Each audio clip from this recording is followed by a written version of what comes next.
اللي يشوفني في الحقيقه شبه اللي يشوفني في الفيديو. واحده من الحاجات اللي بتخلي شخصيتك اللي بتظهر قدام الكاميرا مش هي شخصيتك اللي في الحقيقه، بتحسي دايما ان في فرق بين الاتنين، وكأن دي اللي بتظهر في الكاميرا مش الشخصيه الحقيقيه بتاعتك، وكأنك فيك والحقيقيه مش عارفه تنط وتظهر معاكي. اول ما بتدوسي زرار الاون في الفيديو دي بتختفي ودي بتطلع.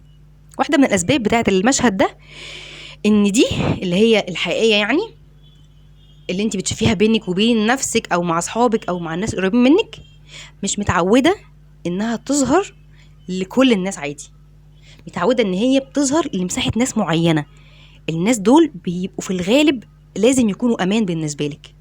عشان كده احنا لما بنيجي نشتغل على الظهور بنشتغل على الظهور بامان، مش الظهور بس، عشان تبداي تحسي بامان تجاه انك تظهري الشخصيه اللي انت بتشاركيها مع الناس اللي قريبين منك، تبداي تشاركيها على الكاميرا وتبداي تشاركيها للناس، وتبدا تروح للناس انت مش شايفاهم وهما بيشوفوا الفيديو بتاعك بتعبيرهم ايه.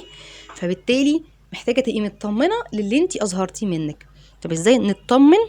ان احنا نقصد او نختار او نبقى عارفين انه استحاله اطلع في مره اظهر فيها على حساب اماني واستعدادي، ما احدفش نفسي في خطوه مش مناسبه ومش قد الجهاز العصبي بتاعي واستعداده، على حساب انه ابقى اسمي ظهرت، ابقى حققت هدف الظهور، ابقى قلت اللي انا عايزاه او قلت حاجه وخلاص. لا، احنا بنرجع لنفسنا وبنشتغل على الظهور بتاعنا وتعبيرنا عن نفسنا وتصالحنا مع الجانب المختلف فينا اللي احنا بنحاول النهارده نطلع له النور، سواء في فيديوهات شبهنا بنقدم فيها محتوى شبهنا او شاطرين ومميزين فيه، سواء في انك تطلعي صوتك في البيزنس بتاعك او البراند بتاعك، او حتى تطلعي صوتك في الحياه، من خلال ان احنا بنشتغل على الشخصيه دي اللي انت بتشوفيها بينك وبين نفسك ازاي تطلع معاكي على الكاميرا، مش ازاي اعمل شخصيه للكاميرا وشخصيه في حياتي.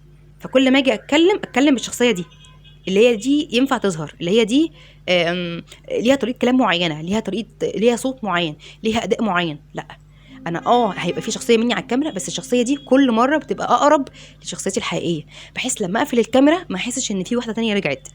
اللي يشوفني في الحقيقه شبه اللي يشوفني في الفيديو، الاتنين يبقوا قريبين لبعض.